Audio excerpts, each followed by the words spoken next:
अब चूंकि आपने इतना सब कुछ सीखा है तो आपको इतना तो पता होगा कि हेडलाइन जो है बड़ा शॉर्टकट लिखता है, पता है ना? जी जी। हाँ, तो कोई बता सकता है कि ये फाउंड ये कौन सा एक्टिव है कि पैसिव है कि क्या है ये? क्या कोई बता सकता है?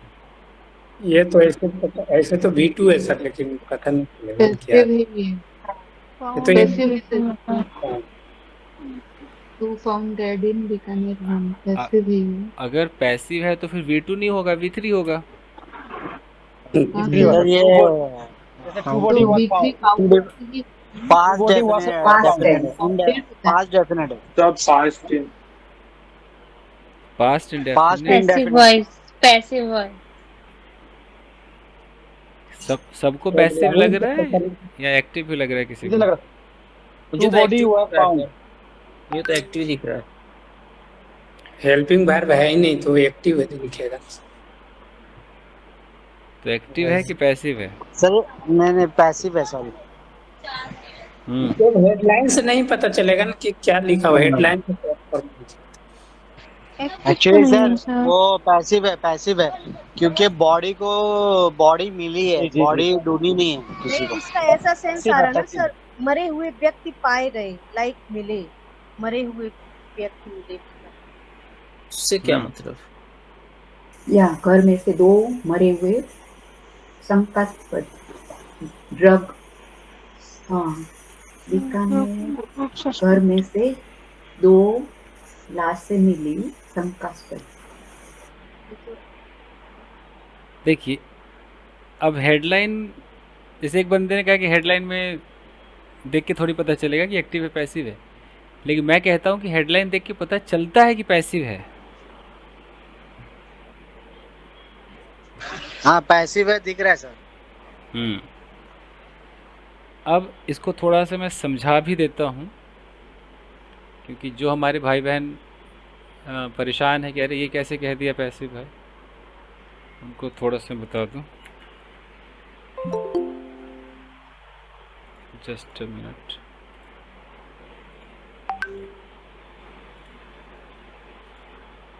देखिए गाइस, हेडलाइंस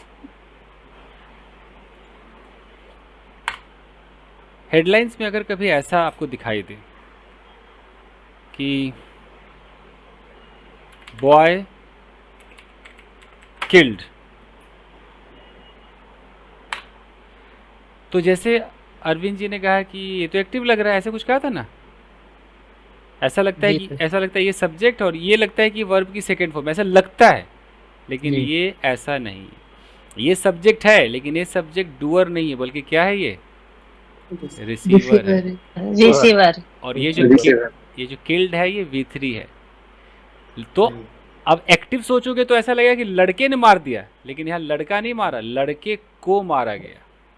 वही वाज किल्ड। जी, तो इसका जो ओरिजिनल बनेगा, ये शॉर्टकट है, जो फुल कट बनेगा वो क्या बनेगा? Boy was killed. ये होता है। तो हेडलाइन वाले क्या करते हैं, इधर का हेल्पिंग वर्ब खा गए, इधर का ए आर्टिकल खा गए, शॉर्ट में बॉय किल्ड ऐसे कर देते हैं। जैसे अगर कहीं पर एक्चुअली वो लोगों को पेपर यूज करना रहता है ना सब, इसके वजह से खा जाते हैं। सही बात है, जगह कम है और लिखना ज़्यादा है तो शॉर्टकट मारते। जैसे अगर लिखा रहे कि अक्यूज्ड अरेस्टेड, अब बताओ इसका क्या मतलब हुआ? एक्यूज्ड वाज अरेस्टेड होगा इसका सही। हाँ, तो इसका मतलब है कि अक्यूज्ड को अरेस्ट किया गया, ये बात है। अरेस्ट किया गया। तो एक ये होता है। और अगर कई बार ऐसा होता है कि हेडलाइन में आपको प्रेजेंट इंडेफिनिट में भी देखने को मिलेगा। जैसे कहीं पर ऐसा लिखा रहेगा, बॉय किल्स मदर, तो क्या समझोगे? रोज मारता है, रोज जान से मार देता है माँ को, कि मार दिया? नहीं, मार दिया। देखने में कौन सा टेंस लग रहा है? प्रेजेंट प्रेजेंट इंडेफिनिट है, बट ये पास्ट के लिए है बहुत। यस, तो देखने में प्रेजेंट इंडेफिनिट है। आप कहोगे सर आपने तो प्रेजेंट इंडेफिनिट में कहा था जो डेली रूटीन होता है, लेकिन हेडलाइन है, हेडलाइन में इसका मतलब है पास्ट। बॉय किल्स मदर मतलब लड़के ने मार दिया लड़के जी, ने माँ बॉय को मार माँ को मार दिया। इसका मतलब है कि द बॉय बॉय killed या mother. A boy killed his Killed mother. जी। तो ये बताना बहुत ज़रूरी था ना। कब तक दूर भागोगे अखबार से, कभी तो पढ़ोगे। Yes sir, yes sir. जी सर। तो अब देखो, अब है कि टू फाउंड को हम यहाँ पर मान लेंगे, टू के साथ वर मान के चलेंगे। क्या? वर। तो टू वर फाउंड, 2 पाए गए, इसका मतलब हो गया फाउंड व्हाट? डेड, मृत। डेड मतलब Dead. मृत, मृत पाए गए। तो टू वर फाउंड डेड, 2 लोग मृत पाए गए। कहाँ पाए गए? तो ये बीकानेर हाउस। बीकानेर। इन बीकानेर बीकानेर होम। होम, ठीक है, बीकानेर के घर में। अब आगे पता चलेगा ना होम क्यों लिखा है। ऐसे तो क्या पता चल रहा है, बीकानेर के घर में, इन बीकानेर होम। फिर यहाँ पर लिखा है ड्रग ओवरडोज सस्पेक्टेड। अब मुझे जानना है ये कौन सा फॉर्म है वर्ब का?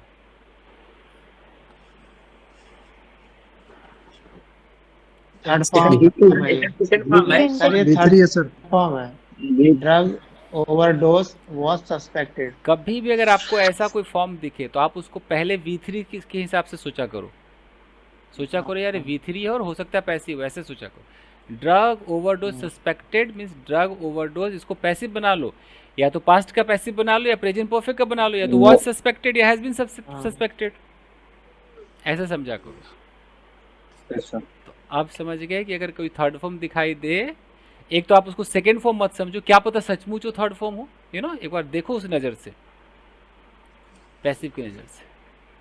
चलो अब देखते हैं अब मेन कहानी क्या कह रहा है। पहले मन में आप पढ़ेंगे, यहाँ फुल स्टॉप है, ये इवनिंग तक, जयपुर का से लेके ये इवनिंग तक पढ़ के आप या तो एक कॉपी ले लीजिए, आप उसमें नोट कीजिए कि क्या इसमें कोई आपको क्लॉज, कोई पैसिव क्या दिख रहा है, आपको इसकी पार्सिंग करनी है। सोचिए।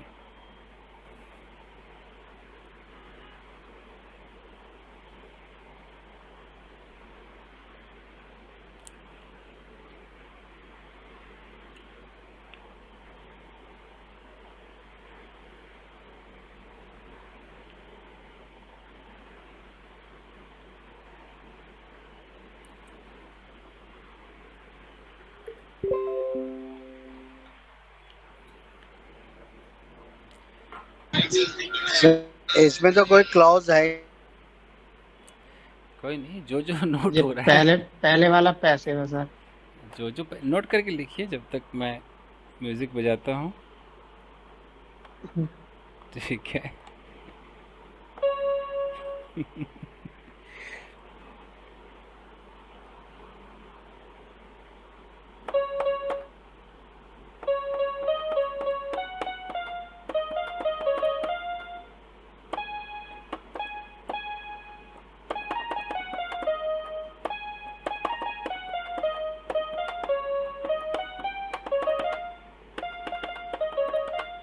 खैर हुआ।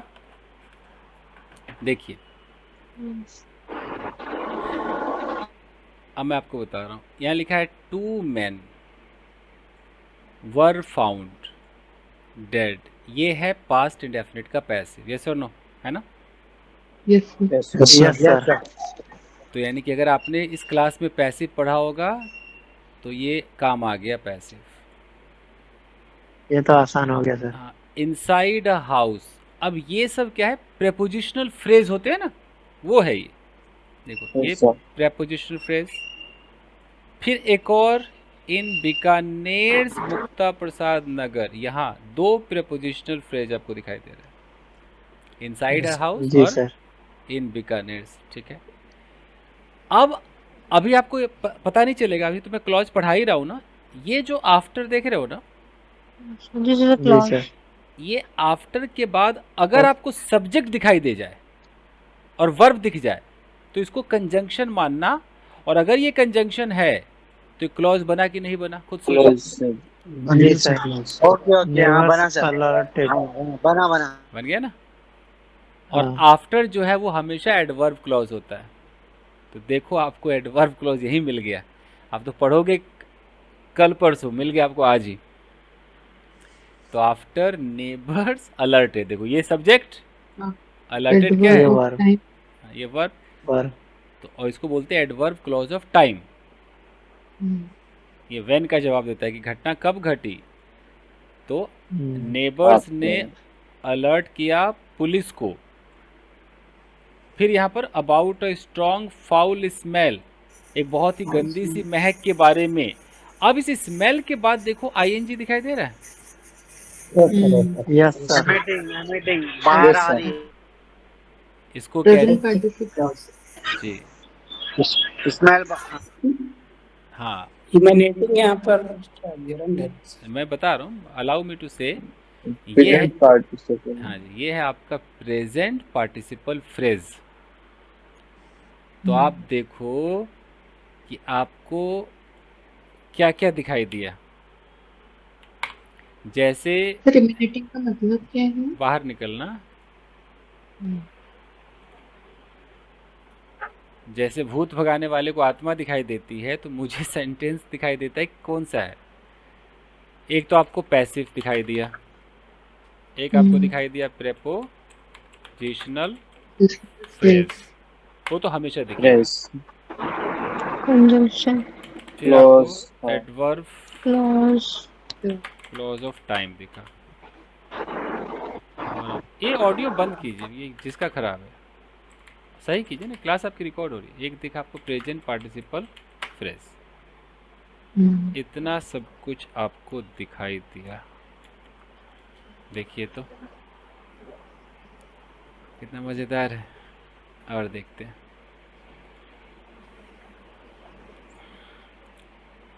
देख रहे हो, स्मेल के बाद लिखा है एमिनेटिंग। स्मेल जो निकल रही थी, आ रही थी, कहाँ से, फ्रॉम बिल्डिंग से। From building, in the building. अच्छा देखो, फिर से प्रेपोजिशनल फ्रेज है, दिखाई दे रहा, फ्रॉम, यस सर, है ना, with in the building. Building Saturday evening, कब आ रही थी, सैटरडे शाम को। यहाँ पर इनको ऑन लगाना चाहिए था, ऑन सैटरडे इवनिंग। चलो अब आगे पढ़िए, पुलिस से लेकर यहाँ तक पढ़िए।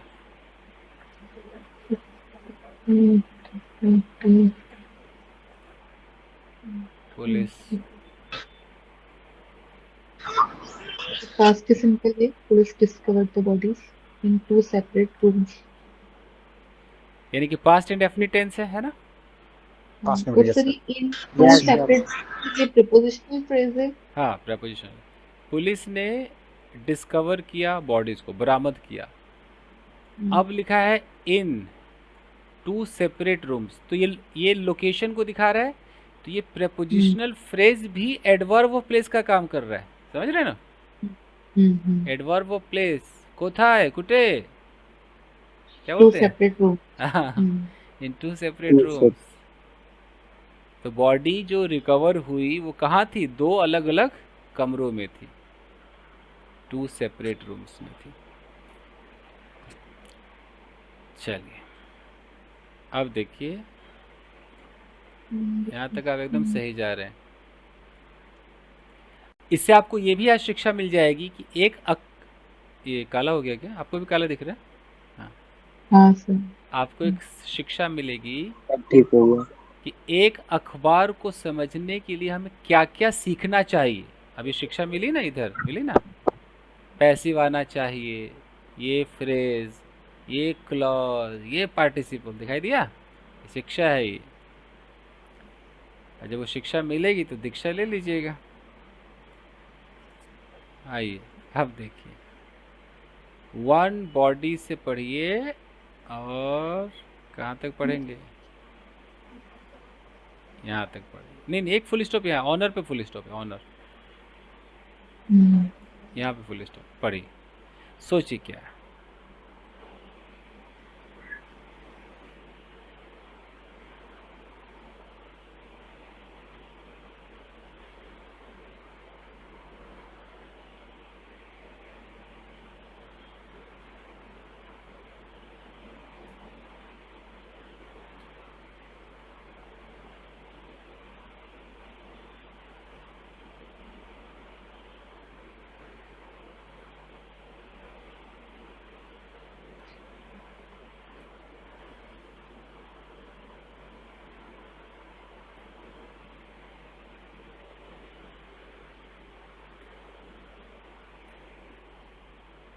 ये समझ में आ रहा है कि कौन सा ऐसा सेंटेंस है जो आपने पढ़ा है और वो आपको दिख रहा है उसके अंदर? जी sir. Yes, sir. One body was पहला found वाला तो in the पैसे भी है। and remain One body was found. Passive है। clause. ये identified क्या होता है? Unidentified, sorry. एक कंजक्शन है जानी और नहीं एक में गई। सर जो एक कह रहा है located inside was identified as Dharmendra Mali, इसको आइडेंटिफाई किया गया था धर्मेंद्र माली के रूप में, जो कि हाउस घर ओनर का है। ओनर। हाँ, द हाउस ओनर, जो कि हाउस ओनर है। His family later confirmed sir his ये identity. क्लॉज ये बन रहा है क्या? while the second located inside, जी, ना? Yes. His family, इसकी While- फैमिली ने उसको आइडेंटिफाई किया, एक वाइल से कंफर्म किया। While is conjunction. ये वाइल वाला जो क्लॉज है कंट्रास्ट दिखाता है, मतलब कंट्रास्ट कौन दिखाता है? एडवर्ब क्लॉज दिखाता है ना, जो कंट्रास्ट दिखा रहा है। तो ये भी एक क्लॉज है। ये क्लॉज आजकल Adverb clause. हम्म, तो देखो ऐसे है कि वन बॉडी वाज फाउंड, ये पैसिव हो गया। जी sir. In the outer room, बाहर वाले कमरे में बॉडी पाया गया। एंड ये प्रीपोजिशन एडवर्ब हो। इन द आउटर। एंड वैसे तो एंड भी कंजंक्शन होता है, बट एंड सबको पता है तो कहने की बात नहीं। And remains unidentified. अब मुझे जानना है ये अनआइडेंटिफाइड जो है ये आपको V3 नहीं दिखाई दे रहा है?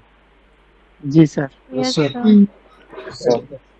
तो ये V3 जो है वो एडजेक्टिव का काम कर रहा है कि वो अब तक अनआइडेंटिफाइड है, मतलब बिना पहचाना हुआ है। अभी पहचान में नहीं। ये जो होते थे अनएम्प्लॉयड, बेरोजगार बोलते हैं ना, तो अनआइडेंटिफाइड। तो देखो आपने V3 कभी ना कभी तो सीखा था ना, पास्ट पार्टिसिपल। तो देखो याद आ गया आपको, पास्ट पार्टिसिपल यूज हो गया। तो मुझे वो पढ़ते नहीं आ रहा था, यूनिडेंटिफाइड। अच्छा, यहाँ वाइल है, वाइल एक कंजंक्शन है। अब वाइल के बाद यहाँ लिखा है द सेकेंड, और सेकेंड के बाद देखो कितना दिमाग तेज किया है, फिर से पास्ट पार्टिसिपल डाल दिया। देखो ये सर समझ में ही नहीं आ रहा था मेरे। देख रहे हो, आखिर सेकेंड के बाद ये सेकेंड मेरा सब्जेक्ट है तो इसका वर्ब वाज है, वर्ब यहाँ है, लेकिन बीच में ये क्या है? ये एक्स्ट्रा आइटम क्या है? Past participle phrase. देख रहे हो अखबार का तरीका? सब टफ है वो। हाँ, एक मिनट। एक बंदा सोचेगा कि ये सेकेंड ये सब्जेक्ट है और लोकेटेड को कहना वर्ब समझ लेगा ना इसको वर्ब, लेकिन ये वर्ब नहीं है। वर्ब तो इसका यहाँ है, ये कॉमा दे दिया है, और इस कॉमा के बीच में एक कबाब में हड्डी है, ये एक्स्ट्रा इन्फॉर्मेशन। लोकेटेड इनसाइड ये छोटा फ्रेज है, यानी कि जो दूसरा वाला जो बॉडी था जो कि अंदर कहीं लोकेट किया गया, इसका ये मतलब हुआ ना। अब उसके बारे में देखो, अब इसका सब्जेक्ट, ये सब्जेक्ट है ना, अब इसका वर्ब देखो, इसका प्रेडिकेट देखो, वाज आइडेंटिफाइड, उसे पहचाना गया। पास्ट इंडेफिनिट का पैसिव है कि नहीं? देखो तो मेन तो है कि द सेकेंड वाज आइडेंटिफाइड, लेकिन सेकेंड लिखने के बाद यहाँ पर एक इंफॉर्मेशन दे दी गई कि सेकेंड वाले को कहा गया कि जो सेकेंड पहचाना गया वो पाया कहाँ गया था? इनसाइड, वो अंदर पाया गया था। ऐसे देते हैं ये अखबार वाले। इन अखबार वालों को तो मैं ऐसा, इनका रग रग भाप लिया मैंने, ठीक है। तो अब है एज का, देखो कितना अच्छा इस्तेमाल किया है। कभी भी कोई कहता है एज के बड़े यूज होता है। अगर आप एक सॉफ्टवेयर इंजीनियर है तब भी आप कहोगे I am working as a software engineer, बोलोगे ना।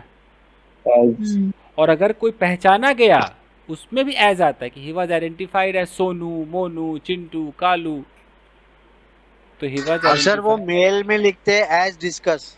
हाँ, वो भी होता है कि जैसा डिस्कस हुआ। बहुत है एज, कभी एज पे काम करेंगे, बड़ा खतरनाक है। तो एज धर्मेंद्र माली किस रूप में पहचाना गया? धर्मेंद्र माली। अब यहाँ पर, अब वहां पे खत्म नहीं हुआ, अब देखो कॉमा देखो, और यहाँ लिखा है कि द हाउस ऑनर। नोटिस किया, ये भी एक एक्स्ट्रा इंफॉर्मेशन है, ये हाउस के ऑनर्स। वो कह रहा है कि धर्मेंद्र माली कौन है, घर का हाउस मालिक है। हाउस का ओनर। और ये जो कॉमा देकर के जो लिखा गया है ना, इसको अंग्रेजी में कहते हैं एपोजिशन। एपोजिशन, ये मैंने शायद आपको नहीं पढ़ाया होगा, अब तक नहीं पढ़ाया ना? जी हाँ सर, नहीं पढ़ा अभी नहीं पढ़ाया है। हाँ, लेकिन एक ज़माने में जब मैं 2017-18 में जो अखबार पढ़ाता था ना, कितनी बार मैंने एपोजिशन पढ़ाया होगा बच्चों को, ये देखो एपोजिशन, ये देखो एपोजिशन। तो ये है एपोजिशन। एपोजिशन एक एक्स्ट्रा इन्फॉर्मेशन होता है, नाउन के बगल में एक फ्रेज आता है। अब आता है his family, later, confirm, past indefinite tense, past indefinite, subject, ये वर्ब, ऑब्जेक्ट। उसकी आइडेंटिटी पहचान ली, कंफर्म कर दिया कि हाँ जी ये वही है जी, फैमिली पहचान गई। आंखें खुल रही है ना? जी जी। इसीलिए जब मार्केट में मैं देखता हूँ कि कोई आकर के छोटी मोटी अंग्रेजी बोलते हैं, एक्सक्यूज मी, ओ या व्हाट्स अप, हाउ यू, मुझे बड़ी हंसी आती है कि ये अंग्रेजी यही नहीं है। अंग्रेजी तो इतना वास्ट है कि अगर इनको एक अखबार का टुकड़ा दे के बोले, जब बेटा पढ़ के सुनाना, हाथ पर कांप जाएंगे इनके। चलिए, अब है यहाँ पर फुल स्टॉप, मुझे लग रहा है यहाँ पे फुल स्टॉप है, ये है। मुक्ता प्रसाद से पढ़िए यहाँ तक। प्रसाद नगर एसएस चौधरी सिंह शेखावत से police received continued from this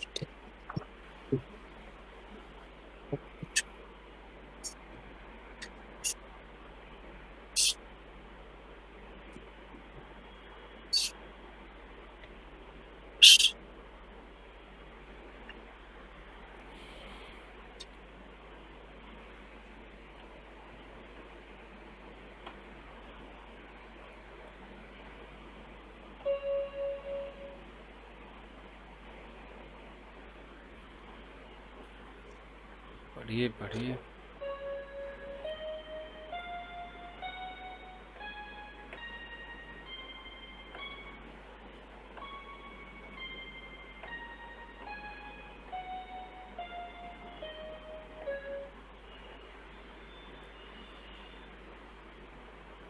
चलिए समझते हैं इसको।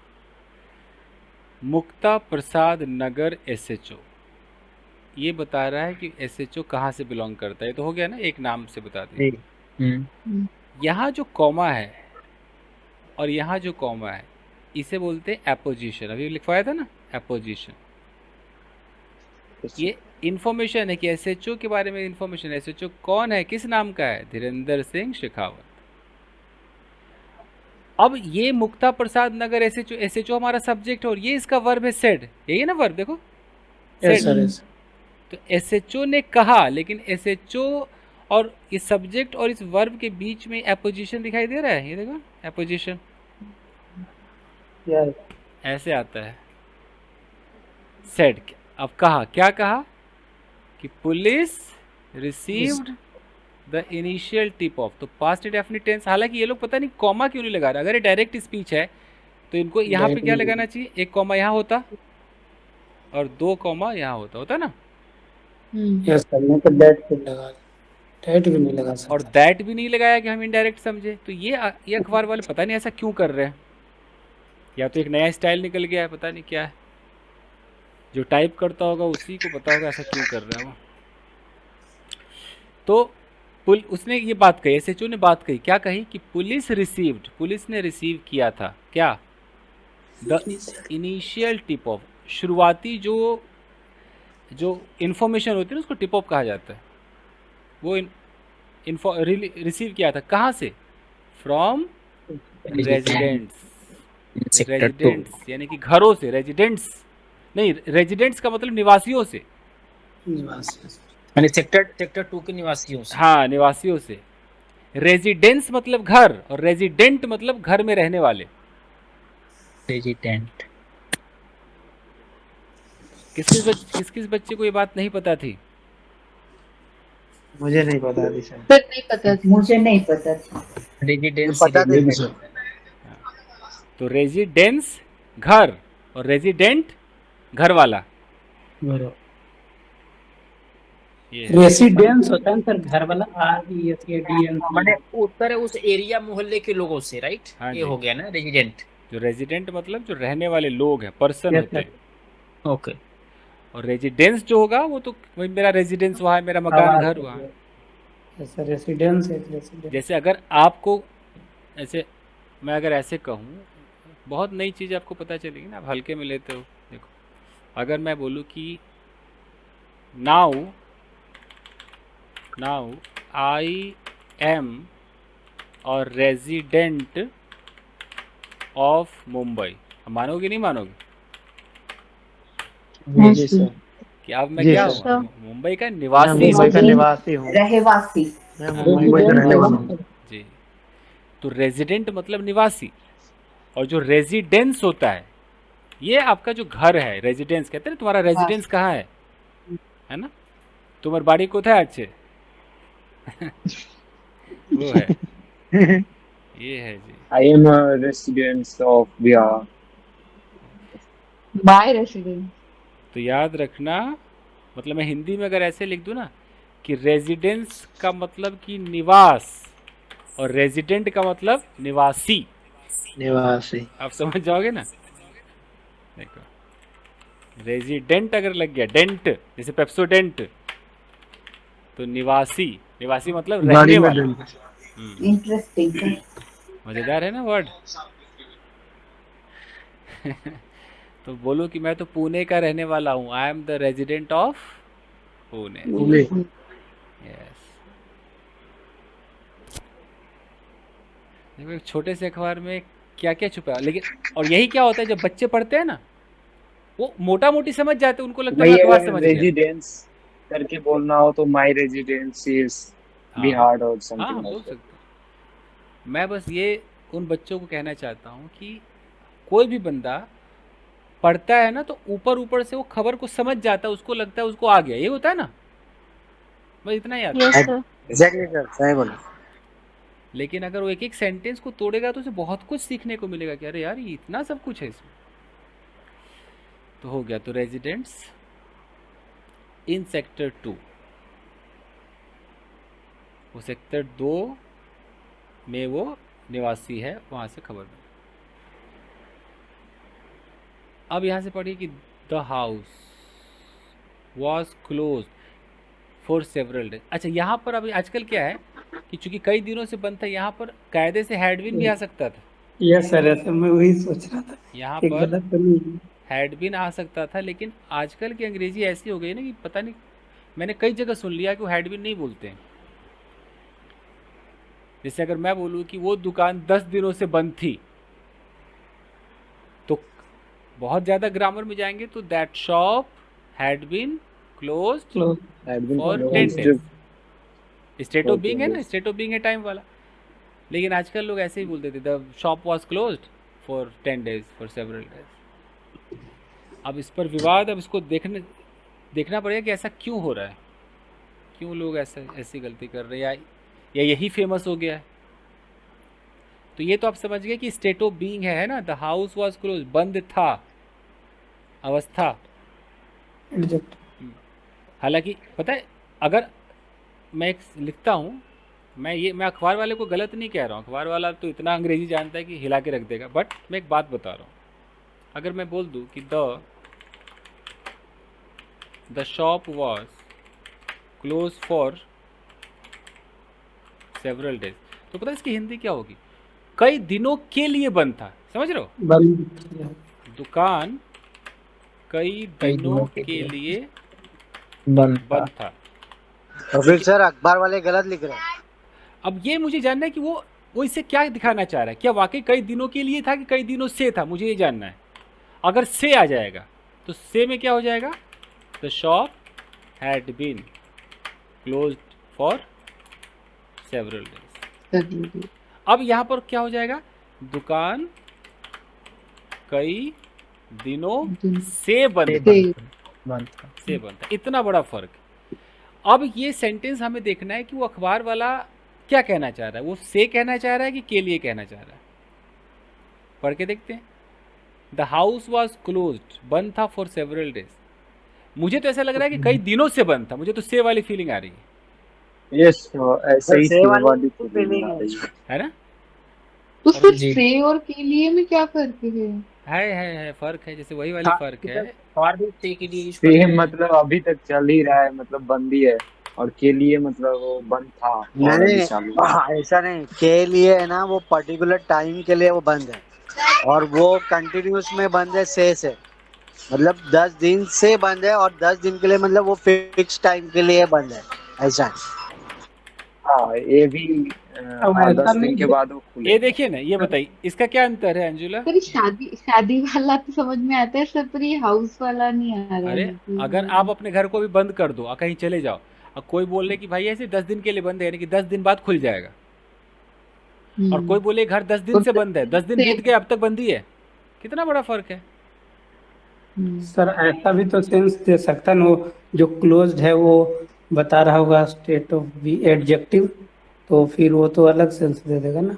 अरे ये स्टेट ऑफ बीइंग ही तो है, मैं भी तो एडजेक्टिव ही कह रहा हूँ इसे, कहाँ मैं पैसिव कह रहा हूँ। ओके। अगर ये स्टेट ऑफ बीइंग है तो मुझे गलत लग रहा है, लेकिन अगर मैं इसको पास्ट इंडेफिनिट का पैसिव के नज़र से देखूँ तो ये सही है। अगर कोई ऐसा बोले कि घर को कुछ दिनों के लिए बंद किया गया, तो सही है कि नहीं? देखो तो, the house was closed for several, देखो तो, हाँ, तो यस सही सर, होगा। है ना? यस तब सर। तो फिर सही ऐसे लग रहा है बन सर। जाता तब से हुआ ना। तो है। कई क्या बार, पता सर ऐसा ही हो।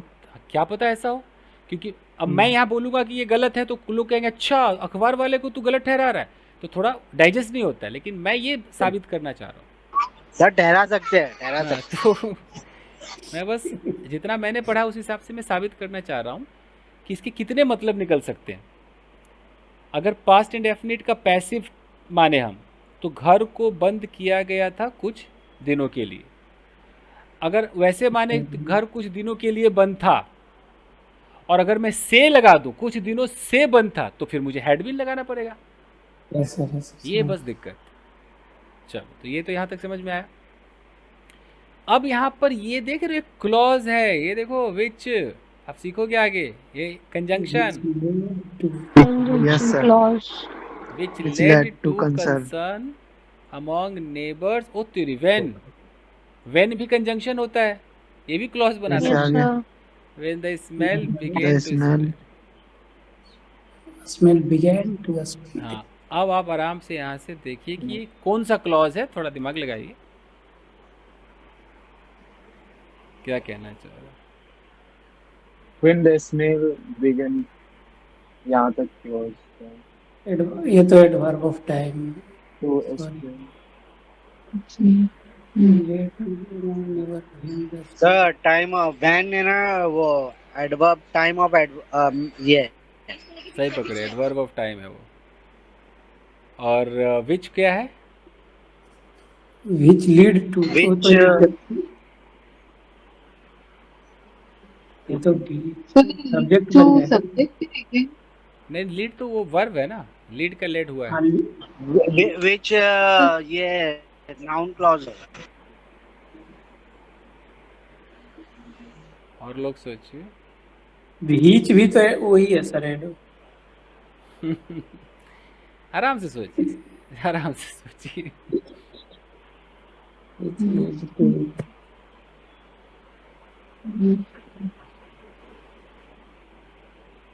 बीच सर प्रोनाउन हो जाता है आई थिंक। हाँ, दिमाग लगाइए। बीच लेड टू, मेरे को तो लग रहा है मेरे को प्रोनाउन। हाँ सर, ये प्रोनाउन ही है, हम्म, प्रोनाउन है, ये हाउस के लिए यूज हुआ है ना। हम्म। After several days, which led to concern.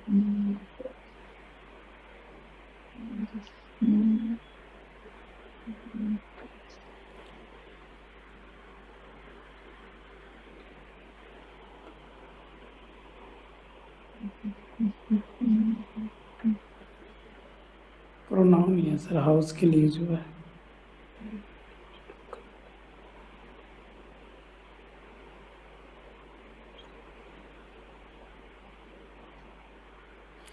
दिमाग लगा लिया? चलिए देखिए, विच ऑफ कोर्स एक रिलेटिव प्रोनाउन है जो निर्जीव आइटम के लिए यूज़ होता है या जानवरों के लिए यूज़ होता है, ये तो जानते ही होंगे, आगे सीखेंगे। तो विच जो क्लॉज बनाता है वो एडजेक्टिव क्लॉज होता है, मानते हैं ना? एडजेक्टिव क्लॉज होता है।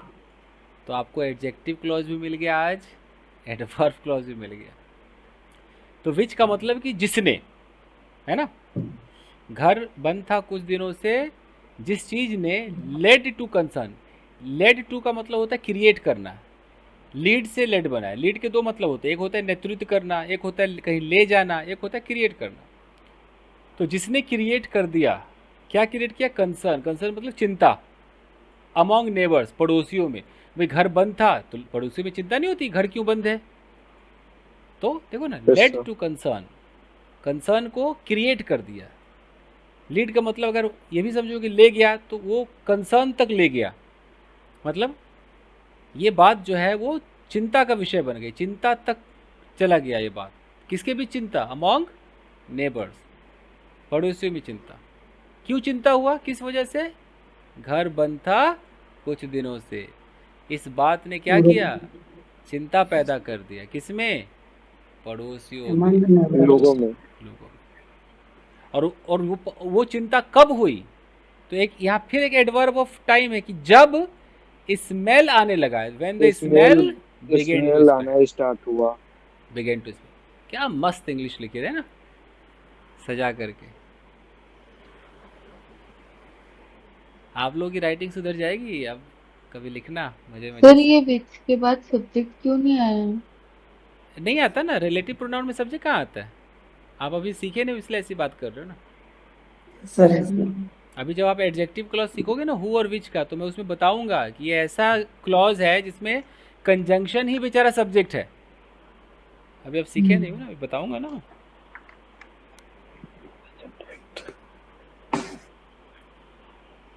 सब दाल भात थोड़ी होता है, कुछ पूरन पोली भी होता है ना। अरे पूरन पोली है। अब ये बस खत्म ही होने वाला है। पुलिस सेड, पुलिस ने कहा।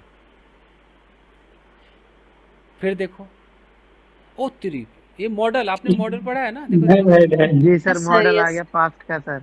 क्या मस्त, देखो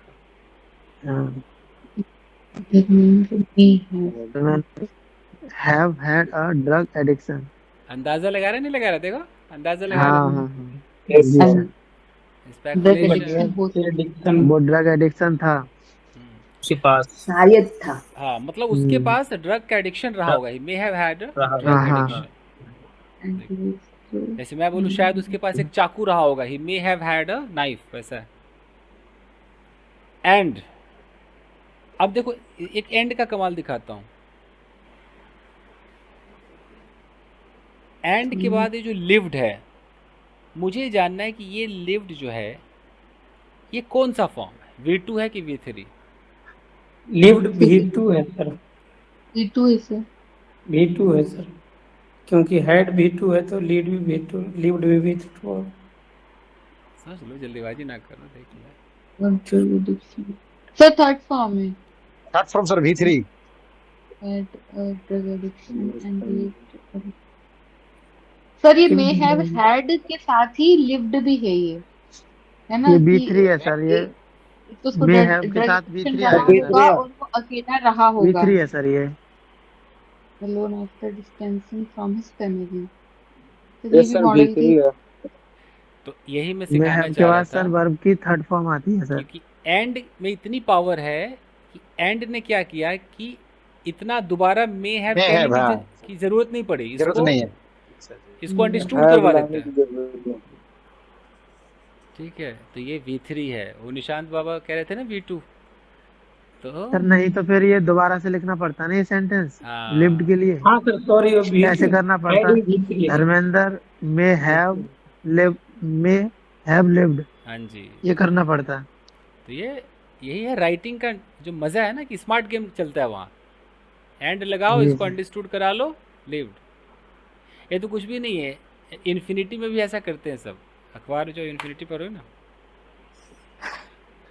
जैसे ही, इतने बड़े पैराग्राफ में सारी चीज आ गई। जैसे उसने बोला कि he had to go and purchase something. अब देखो मैंने गो में टू लगाया है, यहाँ परचेज में कुछ लगाया है, देखो देखो नहीं है ना, नहीं, ये टू अंडरस्टूड है यहाँ पर, देख रहे हो। He had to go and purchase, मतलब उसे जाना भी पड़ा और उसे खरीदना भी पड़ा। खरीदना भी। तो दोबारा एंड टू परचेज कहने की जरूरत नहीं है, या पूरा हैड टू भी कहने की जरूरत नहीं, पूरा हैड टू से बचा नहीं दिया, देखो खाली एक छोटा सा बात। ये होता है फायदा एंड का। तो शायद रहा होगा अकेला, है ना, मे हैव लिव्ड अलोन। अब ये आफ्टर कंजंक्शन है कि प्रेपोजिशन है? पोजीशन लग रहा है। क्या लगाइए सर कंजंक्शन है। नहीं, प्रीपोजिशन है, डांसिंग भी थ्री आ ये प्रेपोजिशन है और डांसिंग नहीं है। चश्मा लगाए, डिस्टेंसिंग है।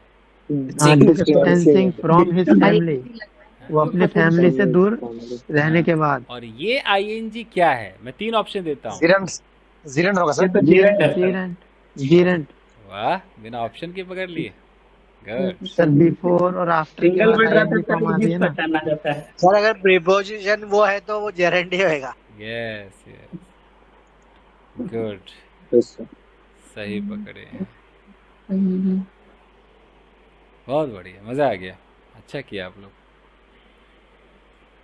आज टाइम का भी पता नहीं चला, है ना। तो इतनी मेहनत बताओ कोई करता होगा? अखबार जो वही करेगा जो सचमुच अखबार का दीवाना होगा, अंग्रेजी का दीवाना होगा, अखबार का नहीं। जो अंग्रेजी का दीवाना होगा वो कहेगा। अच्छा किया आप लोगों ने, गुड वन गाइस। तो देखो क्या कुछ हमें सीखने को मिला, किधर गया? Passive, prepositional phrase, adverb clause of time, participle, apposition। एक मॉडल भी आया था ना, एक मॉडल भी आया, मॉडल जी सर। मॉडल भी आ गया। और ये रेजिडेंट एक नया वर्ड आपको सीखने को मिला, जी सर। निवासी, ये सीख गए आप। और इन्फिनिटिव नहीं था क्या? हाँ, नहीं कहीं तो टू कहीं नहीं है, इन्फिनिटिव कहीं नहीं। नहीं सर, कहीं नहीं। आपने नहीं था एग्जाम्पल हाँ, नहीं था। कमाल है, एक आर्टिकल में इन्फिनिटिव का मौका ही नहीं मिला। गजब। बाकी आपको दिखाई दिया जेरंड, क्योंकि आपने जेरंड भी पढ़ा हुआ है ना, तो जेरंड भी था इसमें, लिख देते हैं कि जेरंड भी था।